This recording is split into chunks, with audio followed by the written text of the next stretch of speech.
Good morning. Wow, okay, a lot of things going on here. I'm also recording the video for YouTube. Wow. Hey, good morning, guys. What's going on? This is Jim Thomas from the Kingsman Podcast, coming to you yet again from the area of Pittsburgh, Pennsylvania. As you can see on YouTube, I am wearing my Pittsburgh Marathon. I just ran a relay earlier this year. Relay wasn't too bad. It was only like 4 miles or something. I have since gotten really out of shape, however. And I'm not going to complain about why I got out of shape, or I'm not going to complain about all the things that are going on in my life. No, I'm not going to do that because I am a man, and men don't complain. And that's an interesting topic that we could probably talk about all the time, is how is it it's a foundational belief in men not to complain about things. And one of the most dangerous things that, and men believe this, I absolutely believe this. I think I see the consequences of complaining all throughout my life. People will leave you. People will not talk to you. People will call you toxic if you start complaining about things. And I think that is a reality that we have in our lives. Is that we have to understand how bad complaining really is. But you're not here to talk about me complaining or about complaining at all. No, this podcast is about the second part of the series of the boy crisis. The boy crisis. Is there a boy crisis? Well, I think that there is a boy crisis. We will get into the boy crisis here in a little bit. To give you a perspective of the rest of this podcast, though. The boy crisis is what I would consider a foundational issue. There are a lot of crises in the world. There are. There is a crisis on veterans and veteran health. There is a crisis about child abuse. There is a crisis of abortion. There are crisis after crisis after crisis. And I believe that those crises fall into different layers depending upon how far down in the foundation that you want to go. And although the boy crisis is not the absolute cornerstone end-all be-all of the greatest crisis that we have, that would be the lack of faith in Jesus Christ and the dwindling of that faith in our society. I think that is the cornerstone, the foundational problem. Without morality, you can't justify. You can justify anything without a sense of morality, and only God can give you that. Because in order to have a moral law, you have to have a moral lawgiver. But the thing is, I think the boy crisis is further on now. We're seeing statistic after statistic after statistic and study after study after study in regards to the effects that the lack of a father is having on boys. We are seeing things in the suicide rate. We are seeing hazardous work conditions. We are seeing economic problems, all simply because of the lack of a father in the family. It's lack of a father in the family. And I understand, and feminists out there are going to say a lot of things. Oh, a woman can do this, a woman can do anything. And obviously, the studies and the statistics are calling you a liar. That's basically what it is doing, because the feminist narrative wants to empower women, and that's good. But you have empowered women into a state of fantasy, where there is no real reality for women to grab hold of. And that's what we're going to be talking about. We're going to take a look at some of these statistics this morning as we go through this. But there are some top stories that I want to cover as well, because we also have news and commentary. Now, the first story that I want to cover is, and this is all on my website, guys, truthbombs.wordpress.com, truthbombs.wordpress.com. Hey, if you don't like that name, give me some ideas of a better website name for this podcast. I would love to hear your input. I would even like to hear your criticism, because if you're an idiot, I will use your criticism. And there are some people out there, they are commonly called trolls. But you know what? Everyone's been called a troll every now and again. And anytime that you challenge somebody's belief system, you're oftentimes called a troll. But I welcome you to challenge my belief system. I welcome you to challenge me on that. And I get a lot of hate mail from atheists. And one of these days, I'm going to share some of that hate mail. It ought to make a great episode, just to point out the total fantasy that atheists live in. But anyway, this kind of ties in with this. Atheism and the things that are going on in this world kind of ties into what is happening here. We have heard of church shootings over the years. We have heard of all the different problems that churches are having to hire armed security just because of the hatred against Christians. Christians won't yield to the left-wing socialist, social justice warrior, feminist mentality that is out in the world. At least true Christians don't. I mean, you're going to have the occasional, this Catholic priest blessed an abortion clinic. What's going on with these people? And you're going to have that every now and again, where you have these people that just allow society to wreck them. And Christ talked about this. He talked about that in the parable of the sower of the seeds. You're going to sow this seed down there, and eventually the cares of this world is going to take hold of you and is going to bother you. And you're going to feel responsible, and you're going to want to follow the crowd. And that leads to destruction. You should fear him that can destroy the soul. You should fear him that can destroy the soul. So anyway, this first article, again, it's on my website, truthbombs.wordpress.com. Just go to the newsfeed tab and you can see all of the articles that are there. A California church was vandalized after its pastor and members publicly opposed the presentation of a drag queen story hour in a local public library. So somebody broke into the church, and what they did is they spray painted, they destroyed things, they left a message: Lucifer, King of Hell. Lucifer, King of Hell. Oh yeah, that was really funny, guys. That was really funny. Whoever it was that went into this church, that broke into private property. First, you don't have any respect for private property. Second, you don't have any respect for free speech. Oh no, we have to be tolerant of your point of view, but when you bother to not be tolerant of ours, we're going to attack you. That is the left. That is the way that the left works. You guys got to know that. You have to know and understand that. Nazism was not a conservative movement. You cannot compare Nazis to Republicans. No, you cannot. Or conservatives. In any way, shape, or form. The Nazis were the socialists. They were the social justice warriors of the 1930s. And so they took these extreme measures, and if you didn't agree with their party, they executed you, they cut you out. And communism did the exact same thing. You look at Stalin and the total millions of people that he killed, Mao Zedong, all of these things. And all of that comes from an atheistic framework. And social justice, it's just a grab for control. And when a church, when a group of individuals collect themselves together in disagreement to somebody's foundational stupidity, and that's really what it is, it's foundational stupidity, it's groupthink stupidity. When somebody disagrees with that, all of a sudden, oh, they can't handle that. We're going to have to attack your church, and we're going to have to spray paint bad messages all over your church because you guys, we can't tolerate you guys, but the rest of the world has to be tolerant of your point of view.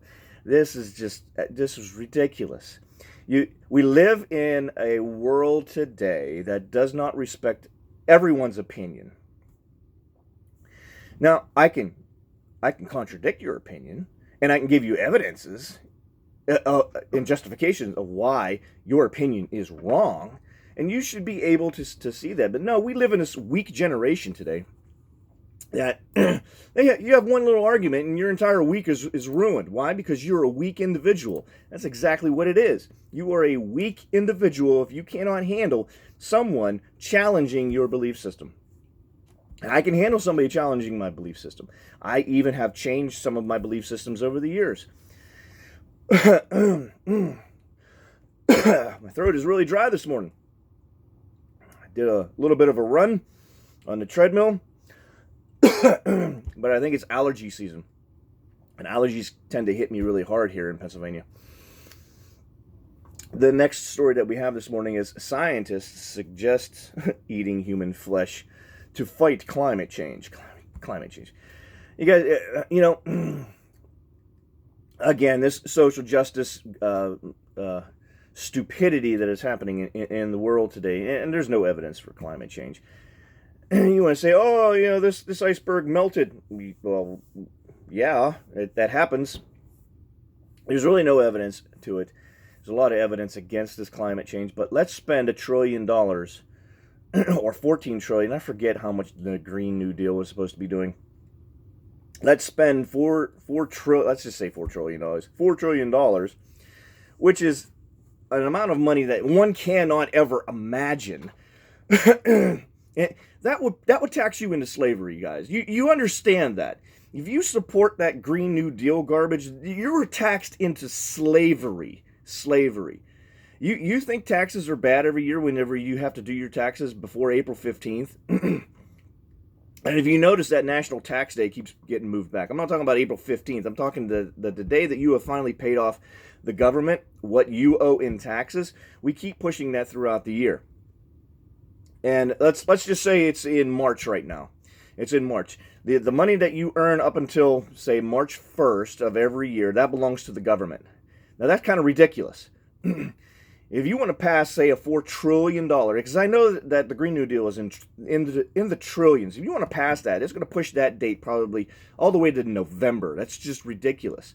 You will only be able to keep 1 month or two months worth of your salary in order to pay for this. Now, that's an extreme example. I don't have any real data in order to corroborate what I am saying with that, but that will be a consequence. That will be a consequence. You guys out there, you got to take the reins, and you have to vote. You vote with your money, and you have to vote on every election and say, I am not going to deal with this. I am not going to have this in our lives. No, absolutely not. And so this scientist comes out, and of course, it comes from an atheistic perspective, atheistic worldview. Hey, why not eat human flesh? Soylent Green is people. That's all that this comes from. Some of you guys remember that movie from the 1970s, Soylent Green? Turned out everyone was eating humans, and they never even knew it. Why? Because the social justice warriors of the time said, in the future, the dank and dark future, it's going to be so bad, and there's going to be such a food crisis that we will actually process humans into these little green cubes, these little green squares, and we're going to issue them out freely to everyone. It's going to be like a giant food welfare system. This is the premise of the movie. And in the end, during all the investigation, this police officer finds out that Soylent Green comes from people, and it was a great government conspiracy.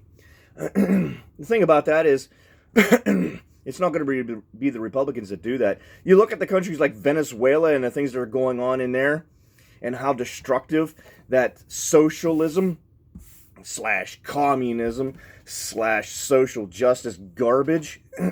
When you take a look at what is going on in those countries, guys, that is a total collapse. That is a destruction. They cannot even get toilet paper in those countries. Why? Because the government is taking over everything, and no one is going to work. No one can work because they're totally oppressed by the government. There is no freedom for anyone to do anything. Now, that's just a Cliff Notes version of what is happening. But these are the foundations that we have in our society today. And people think this is a good idea.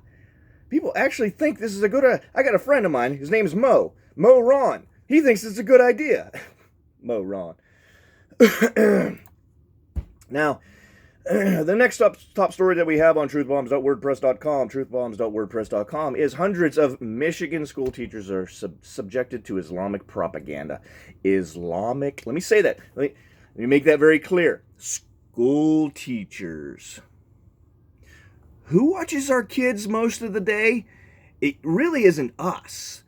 It's not the parents. No, why? Because the parents have to work like 3 freaking jobs in order to make ends meet in this society. So the most influential people that you have over your kids, there's 2 of them. One is your teachers that you are entrusting your child's brain to, and the second is television. Because when you get home and you're tired and exhausted, you don't tuck little Johnny into bed and read him a story. No. You turn on the TV until Johnny falls asleep. Hundreds of these Michigan school teachers are subjected to Islamic propaganda. It's a horrible thing that is happening in our society. What you're putting into your kid's brain is going to be spewed out in the future. Garbage in, garbage out. And you're going to allow your kids to grow up with this type of value system. You, because you don't take responsibility, because you don't take charge. And I know it's hard. I know it is hard. My wife and I, we homeschooled until cyber school started up, and then we cyber schooled. That way we had a lot more control over the criteria or the curriculum, the curriculum that our kids were learning. And I think that was the best thing in the world, because our economic is shifting to a home-based work system anyway, where people aren't commuting.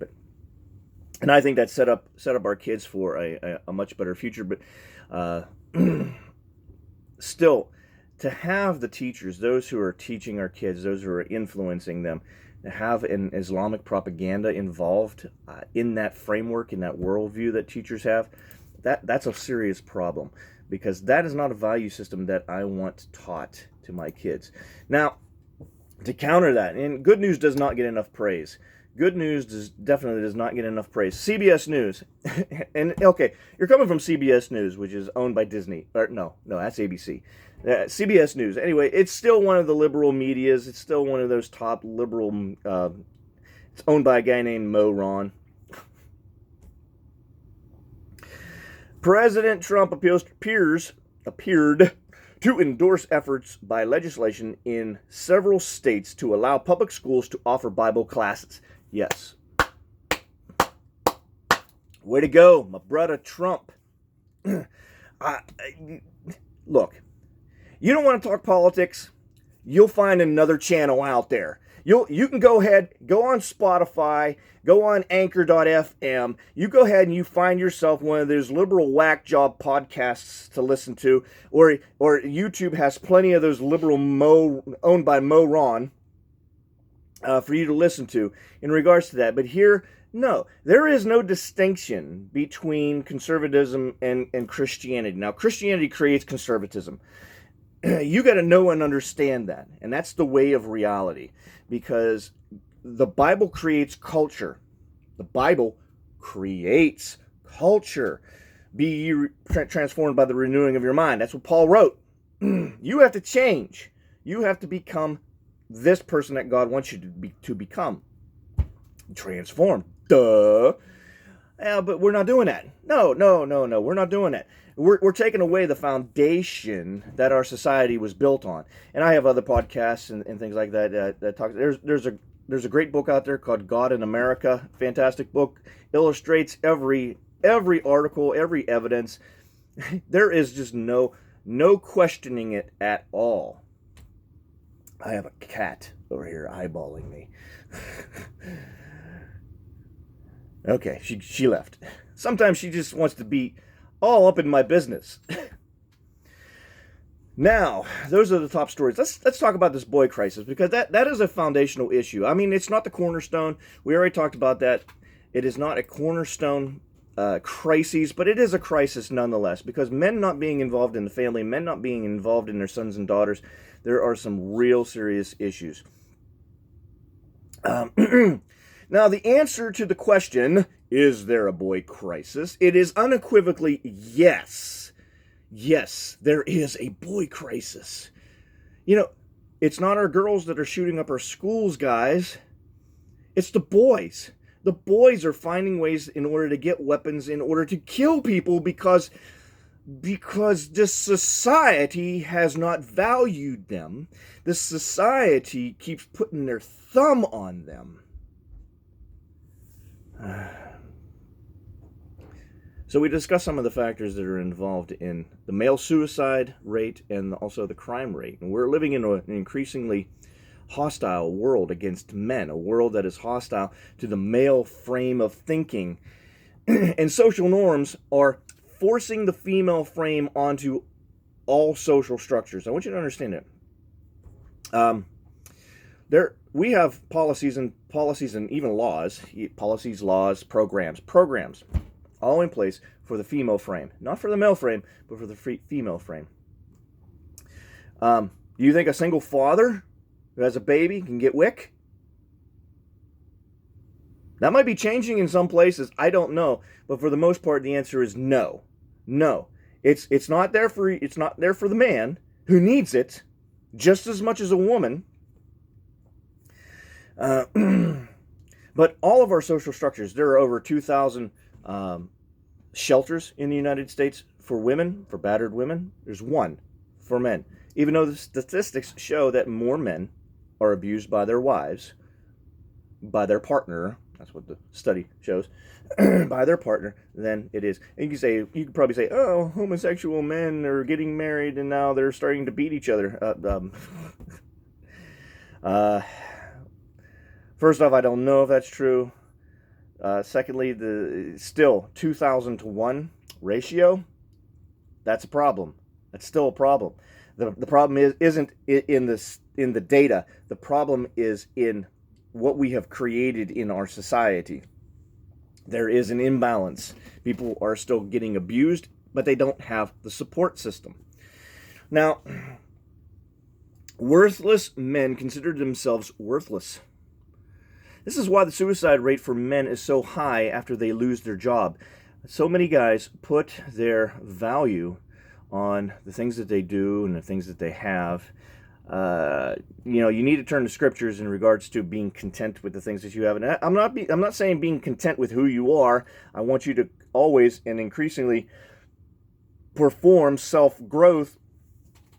That's not what the scripture is talking about, but what you have that day, you should be grateful for. That's what it is.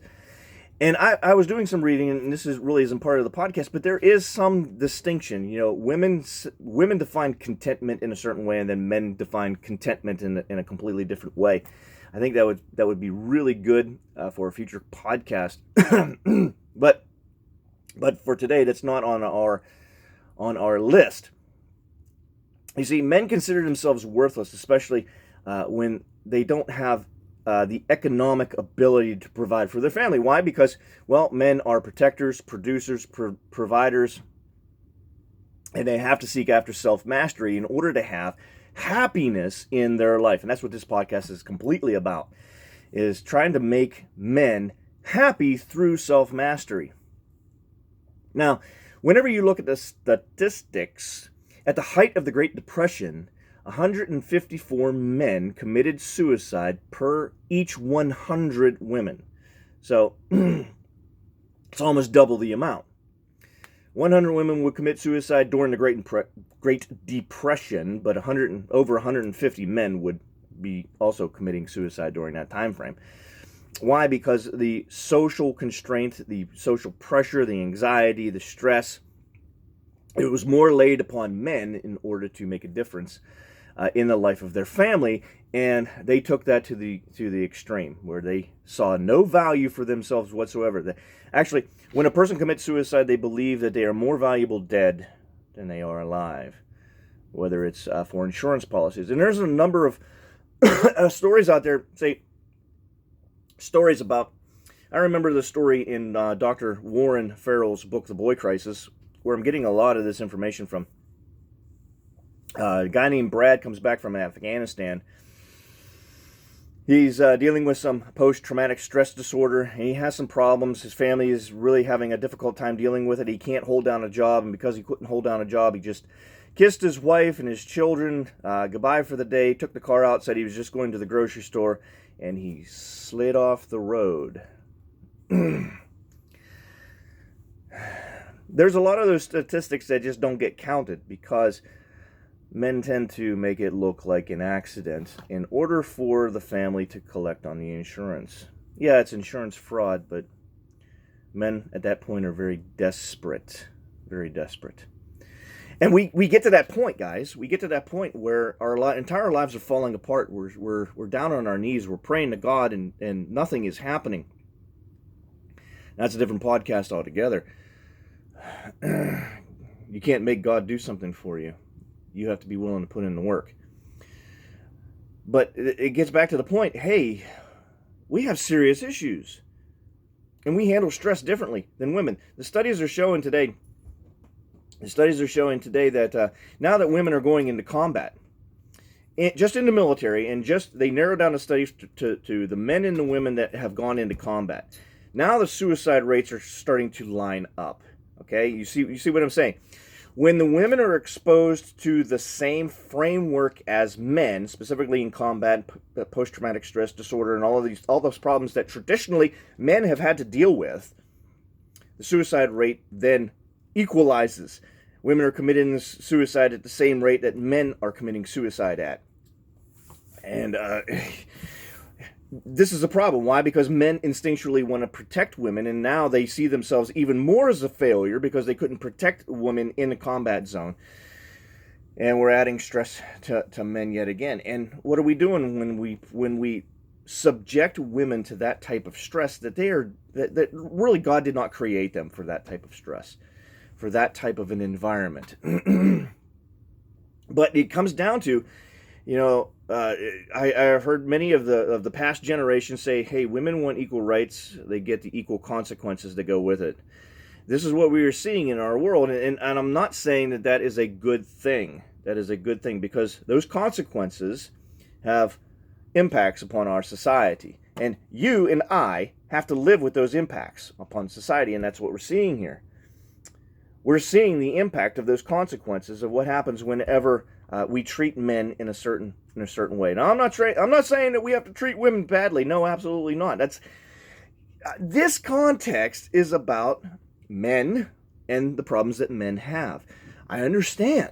I totally get it. Women also have problems too, and those things need to be addressed. But what I am saying is that we are ignoring one problem in favor of the other problem. I'm not saying to ignore that problem and focus all attention on this. No. I'm saying that we should probably come together and work on this together like God intended us to do. Now, between the age of 20 and 24, the rate of male suicide is between 5 and 6 times that of females.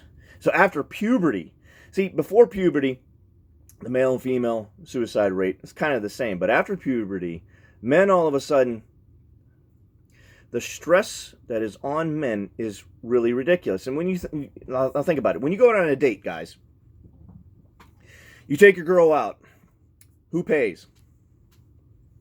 Now, I'm not saying that the woman should pay. That's not what I'm saying. But it's something like 80% of the men will say, hey, yeah, the guy pays. And you know what? Over 70%, I believe it is, of the women that are surveyed in that, and all of this is in Dr. Warren Farrell's book, say that men should pay as well. All right. Regardless of what you think about who should pay, who shouldn't pay, blah, blah, blah, blah, that's not what I'm interested in. What I am interested in is the stress factor that is involved in that. Imagine this, a young man courting a young girl, and he wants to impress her. He wants to show that he is a provider and a protector for that woman, and he can't pay for dinner. They go to a restaurant, and she orders lobster and steak. And he's like, do I have enough money to pay for this? Can you imagine the stress levels that are going on in that man right now? Guys, you can imagine that. Women are like, no, he'll figure it out. What? How are you going to figure this out? And this happens all the time in relationships. You guys know that. You feel the stress whenever your bank account is getting below $200. You're like, it could happen at any time. Or women are like, it'll work itself out. What? What I am trying to say here is that men have that stress about it. And they feel it. It goes down to their inner soul, into their core. They want to be a provider. They want to be good at this kind of stuff. But when they are not, and when they have those problems, that stress level takes its toll, guys. It takes its toll. And it's starting at a very young age. You have from the teenage years, we're training them, hey, you got to be financially responsible. That's good. Yes, train them how to be financially responsible, but we have to train their stress as well. Hazardous working conditions as well is another thing that we do wrong in this society today. Every day, 150 workers die from hazardous working conditions. 150 workers every day die of hazardous working conditions. 92% are men. 92%. The statistics of people that die in war is like 99.9% men. That's stress, guys. That's stress levels. And we don't talk about that. There are so many factors in our lives that cause men stress that don't cause females stress. And this is why the male suicide level is where it's at, because men have more stress than females do. I'm not saying that females have an easier life. I'm not saying that women don't need to be empowered. Don't put words in my mouth. Don't do that. Stick to the facts that we're looking at. There is a problem. If you say, oh, we need female empowerment, and we need this and we need that, well, okay, good. Yes, we do, but let's not ignore the problems that men are having in this world. Obesity and health. Obesity and health. While the rate of obesity among adolescent girls has stabilized. You hear that? Adolescent girls, the rate of obesity has stabilized for the most part. But the rates of our sons' obesity is increasing. In a world that doesn't value boys, in a world that says, hey, going out for recess and doing things outside, running around, playing tag, oh, that could be violent, doing dodgeball. Do you realize that dodgeball has been outlawed in several states? And we're telling boys, you can't be boys. Oh, we got to put you on Ritalin. We got to put you on Adderall. We got to get you through ADHD treatment because we can't allow you to be a boy. And we wonder why they're getting fat. We wonder why they're getting fat. We dope them up with everything to make them sit in a chair for 9 hours in school, just sitting there like a deer in headlights, spaced out, not moving, not being able to do anything because they're all doped up. Now, aside from their physical health, this damages both the son's psychological security and our nation's global security. You think about this. We got all these fat kids. We have juvenile diabetes that it's just going through the roof. And you want to say we don't care about that? Well, who's going to go into the army? They can't pass a PT test. PT meaning physical training, for those of you who are military impaired.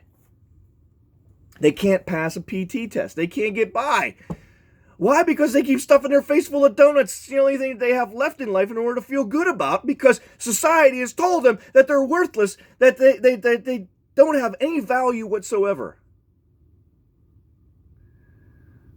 A third of young men are not fit for military service, owing to obesity and other physical and mental problems. You hear that? Kids, 18 years old, wanting to go into the military can't because they have mental and physical problems. What are we doing to these boys? What kind of garbage are we doing here? Now, I'm going to leave in the show notes the description, and in that has all of the footnotes for the study. So you could do your fact check all that you want. And I highly recommend it. You go out, and it's also a good book on Audible, audible.com. I'm not plugging Audible. I have an account, but they don't pay me to say this. The thing is, it's The Boy Crisis by Dr. Warren Farrell. It's a great book. Statistic after statistic after statistic. Now, I know he has a bit of a liberal mindset. But like I said, somebody can challenge my belief system, and I'm okay with it. I do my fact checking. I look at this from a biblical worldview, not from a liberal worldview. So I will leave all of this in the show notes today, guys, so you can do your fact checking. Look, the Kingsmen are here. We are an organization, we are a foundation in order to help men improve themselves, and that's what we need to do first off. What can you do in order to help the Kingsmen? Well, keep listening to this podcast so we can continue to grow. You need a men's group in your church. You absolutely need a men's group in your church. And there are several reasons why I'm trying to put together outline for a podcast. Your church needs a men's group. If you want to support me, support me. Listening to my podcast also supports me. I get revenue through the advertisement. But you know what? Patreon is there as well, and Anchor.fm also has a support site in order to throw me a dollar here and there. And all that goes to building a men's organization, a men's group from the grassroots up, in order to help change the society and the way that we think about men. Men are not disposable, guys. Men are important. Men are a foundation to this society. Hey, thanks for listening. We'll talk to you again next week.